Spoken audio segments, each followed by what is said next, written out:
প্রথম টান। স্বাগতম অনিক। ভয় পেও না, আমি তো তোমার সেই টক্সিক বন্ধু। তুমি আমাকে পকেট থেকে বের করো আর আমি তোমার আয়ু থেকে সময় বের করি।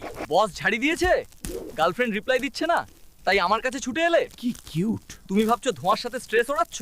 আসলে তো আমি ভেতরে বসে তোমার ফুসফুসটাকে আলকাতরা দিয়ে ডেকোরেশন করছি। ওহো। কালারটা কিন্তু জাস্ট ওয়াও হয়েছে। আমি একটু ধীরস্থির খুনি, জানো, ওতেই থ্রিল বেশি।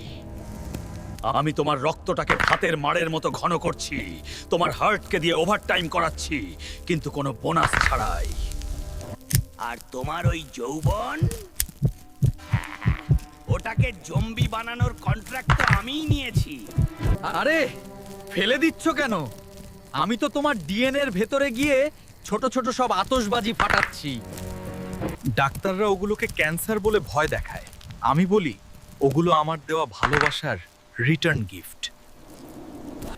কয়েক বছর পর যখন সিঁড়ি দিয়ে উঠতে গিয়ে জ্যান্ত জম্বির মতো হাঁপাবে, তখন লোকে তোমাকে না আমাকেই দেখবে। তুমি প্রতিদিন সকালে আয়নার সামনে দাঁড়িয়ে বলো আজই শেষ, আর আমি তখন তোমার পকেটে বসে হি হি হি করে হাসি। লাইটারটা জ্বালালে আমার পুনর্জন্ম হয়, আর তোমার কবরের মাটি 1 ইঞ্চি করে খুঁড়ি। কি অনিক, পরের টানটা দেবে তো, নাকি আজই আমাকে ব্রেকআপ লেটার ধরিয়ে দেবে?